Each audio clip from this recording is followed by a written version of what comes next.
31 ya. Nomor 31 A ditambah gas N2. Jadi kalau soalnya seperti ini ditambah konsentrasi N2-nya. Jadi bergeser ke arah lawannya, ke kanan.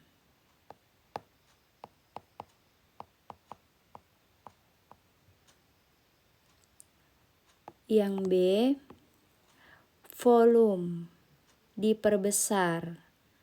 Lihat koefisien volume besar ke koefisien yang besar. Reaktan koefisiennya 1 ditambah 3, 4, produk 2.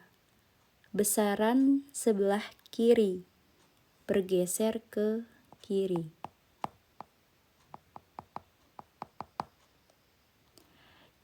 Nomor 32,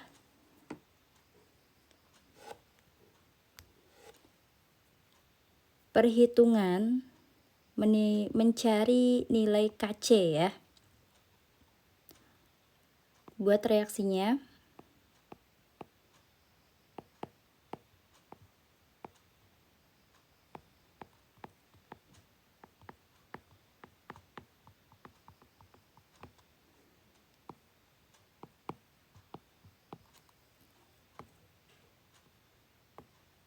Oke.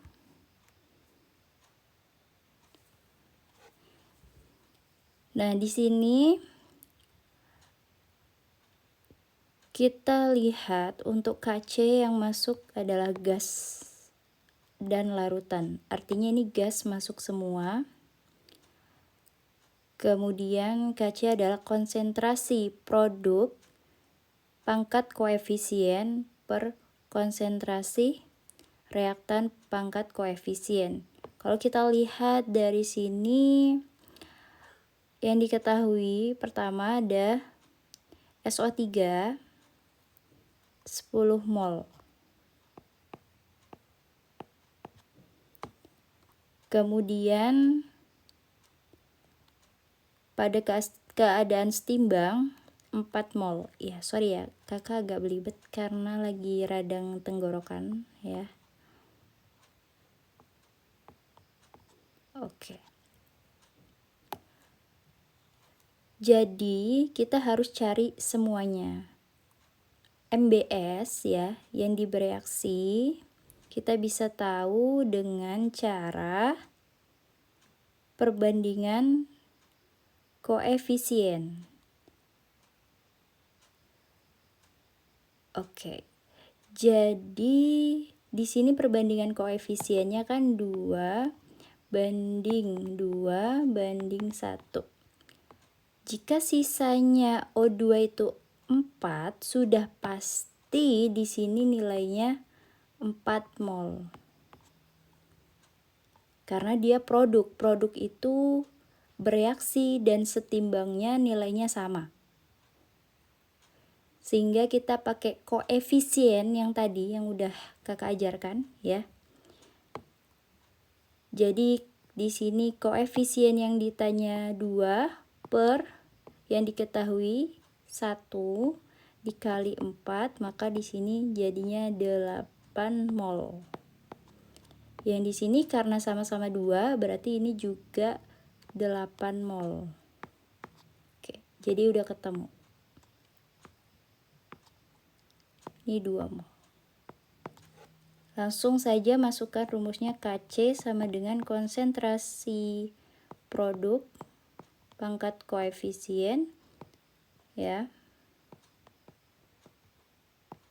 per konsentrasi reaktan pangkat koefisien. Oke. Jadi untuk konsentrasi kan rumusnya mol per liter ya, atau per volumenya. Jadi kita langsung masukkan saja ya. 8 per 5 pangkat 2 4 per 5 .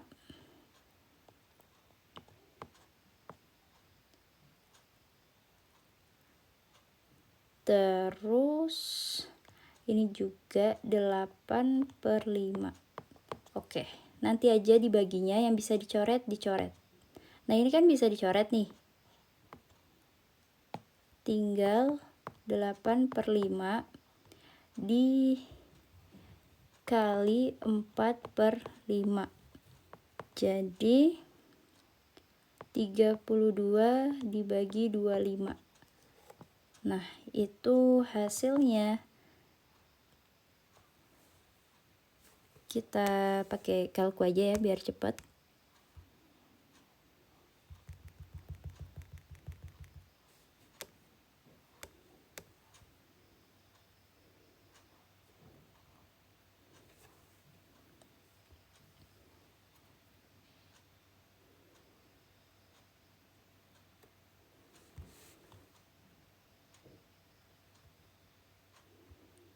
Oke. Jadi di situ harusnya 1,8 ya. 1,28 ya. Jawabannya harusnya 1,28.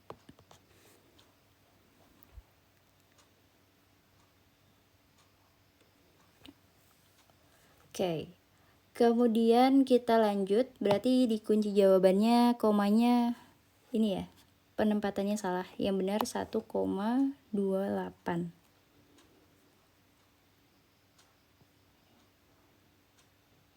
Oke, kita lanjut ya. Yang nomor 33 ini pH ya.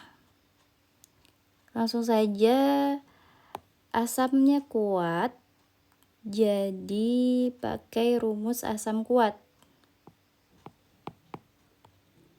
Yang konsentrasi H+ sama dengan MaA.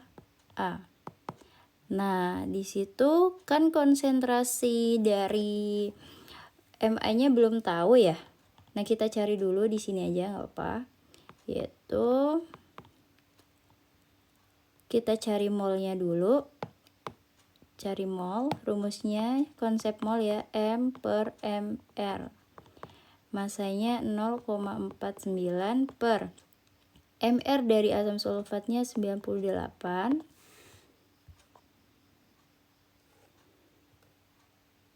Oke, kita pakai kalku aja dulu biar cepat.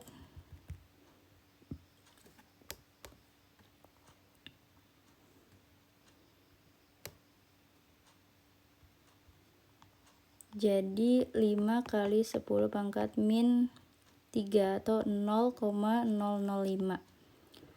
Kemudian ini dibagi dengan 10 ml dirubah ke liter ya. Karena kita mau jadiin konsentrasi, dia harus dalam volumenya dalam liter. Jadi 5 kali 10 pangkat min 3 dibagi dengan 1 ml ke liter kan 1 gitu. Oke, berarti jawabannya 5 kali 10 pangkat min 3. Karena di sini valensi asamnya ada 2 dikali 2. Jadinya 10 kan kali 10 pangkat min 3. Oke, jadi ini kan bisa digabung ya. Ini 1 pangkat 1 berarti 1 dikurang 3 jadinya 10 pangkat min 2. Itu untuk konsentrasi H+, sehingga kita bisa cari pH sama dengan min log konsentrasi H+. Jadi min log 10 pangkat min 2. Ini matematikanya ya, Dek ya. Jadi kan min ketemu min itu plus. Log itu artinya yang kita ambil tuh pangkatnya gitu. Jadi ini artinya adalah 2. Karena di sini pangkatnya ada 2. Kemudian kenapa yang di sini positif? Karena min ketemu min jadinya positif. Gitu.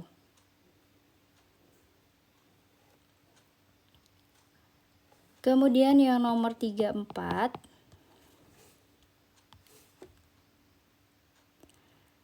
Nah, kita lihat dari sini ya. Untuk soalnya mencari pH juga. Kalau kita lihat dari soal, di sini ada volume, kemudian ada pH, ya. Dan di sini juga ada pH sama volume. Jadi yang diketahui cuman hanya pH dan volume.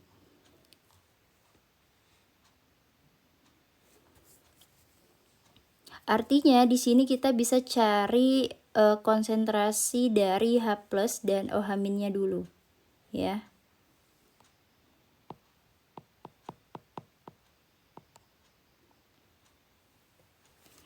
Oke, karena dia ber-pH 1, berarti konsentrasi mungkin dari sininya, dari pH-nya.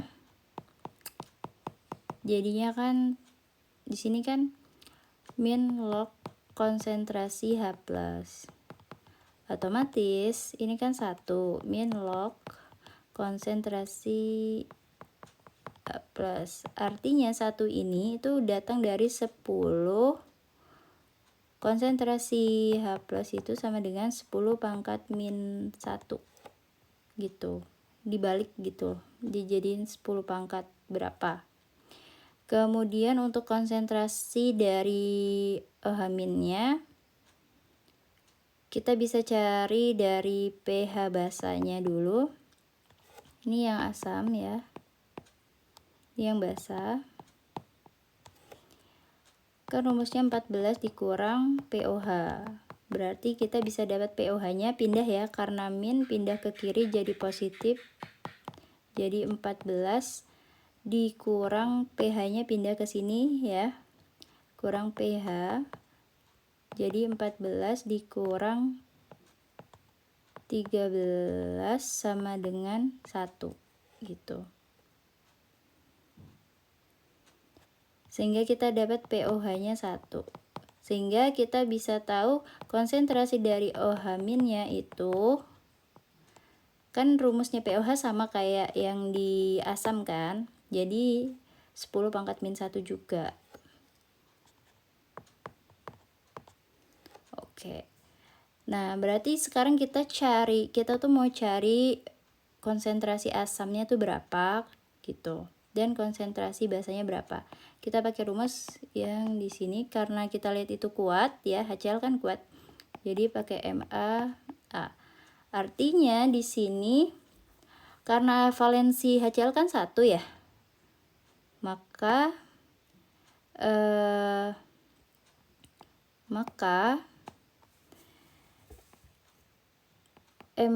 itu sama dengan konsentrasi H+, yaitu 10 pangkat min 1. Dan yang OH-, kalau kita lihat juga valensinya kan 1 ya. Kita kan pakai rumus ini. MB. Jadi di sini 10 pangkat min 1, ini MB, ini 1. Jadi gini maksudnya. Tuh. Dah. Sehingga kan sama. Kalau misalnya konsentrasi dan volumenya sama, berarti ini rumusnya kita bisa pakai hidrolisis garam. Ya.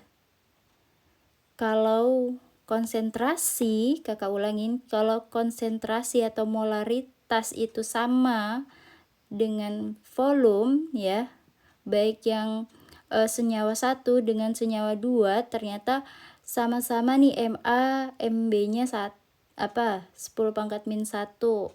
Terus volumenya juga sama-sama 100. Artinya itu hidrolisis garam. Aduh. Kalau beda baru larutan penyangga. Gitu. Oke, jadi ini pakai rumus hidrolisis garam. Kita masukkan dulu. Untuk reaksinya sebenarnya sudah tahu ya, mungkin bisa kakak tuliskan biar ini lagi.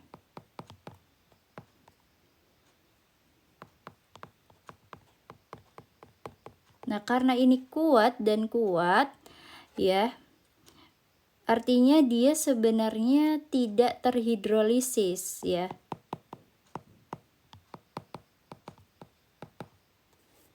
Jadi nggak perlu dihitung, nggak apa-apa sebenarnya. Artinya dia netral. Karena kita tahu dia kuat sama kuat. Maka netral itu pH-nya sama dengan 7 kayak gitu.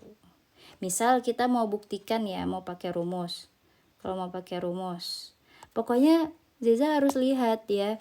Jika asam kuat sama basa kuat itu dia netral, sehingga pH-nya 7. Dengan syarat molaritas senyawa 1 dengan senyawa 2 itu sama dan volumenya juga sama, atau mol dari senyawa 1 dengan senyawa 2 itu sama gitu. Maka dia nanti pH-nya udah pasti 7. Kemudian yang nomor 35.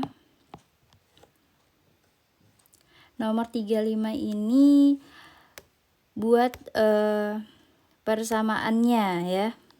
Jadi kita tuliskan dulu, hidrolisis garam itu adalah garam yang bisa bereaksi dengan air begitu ya. Karena di sini cuman dibilangnya ionisasi saja, tuliskan persamaan reaksi ionisasi ya, garam tersebut di dalam air. Maka kita bisa tulis dulu garamnya. Panahnya ada 2. Nah, kita lihat dulu. Kalau kita lepas, kalau kakak rasa Zeza reaksi kimia itu udah lupa. Itu yang membuat kamu kesulitan mengerjakan kimia. Gitu. Jadi ya memang belajarnya harus dari reaksi kimia dulu nih biar paham. Di next pertemuan yang bukan untuk langsung ujian gitu ya. Nih. Jadi ini kalau dilepas ini jadinya minus kation. Kalau ini kan Na plus ya. Ingat-ingat Na itu kan golongan 1, jadi dia plus. Sehingga kita bisa membayangkan kalau min itu kan dia sama H plus ya. Kalau ini kan sama H plus, ya enggak? Kalau ini sama OH min. Oke, berarti ini kita bisa tahu ini asam lemah. Ini basa kuat gitu. Berarti yang bisa terhidrolisis itu kan yang asam lemahnya. Sehingga dia menghasilkan C6 tunggu, dalam air ya. Ini airnya belum. Kita tambahin H2O. C6H5 COOH nggak muat di sini plus Na plus gitu. Artinya apa? Dia garamnya bersifat basa. Kemudian yang nomor yang B, ini yang A, ini yang B. Yang B itu hidrolisis parsialnya serta jelaskan alasan mengapa larutan garam natrium benzoat tersebut ber-pH lebih dari 7 ya. Ya. Jadi ini kakak pakai cara cepatnya aja. Kenapa dia ber-pH lebih dari 7? Udah jelasin, karena dia basah. Garamnya garam basah. Sehingga pH lebih dari 7. Gitu. Untuk persamaan reaksi hidrolisisnya kita bisa tuliskan C6H5 COOH bereaksi dengan NaOH menghasilkan C6H5COONA dan H2O. Ini reaksi hidrolisis garamnya gitu. Oke, mungkin itu sekian sih ya. Semoga setidaknya paham ya. Walaupun sebenarnya ini harus ada next time belajar lagi ya. Untuk belajar biasa gitu. Jangan langsung ujian biar lebih paham. Oke, semangat ya Zeza. Dan sorry banget kakak lagi radang tenggorokan jadi suaranya agak belibet.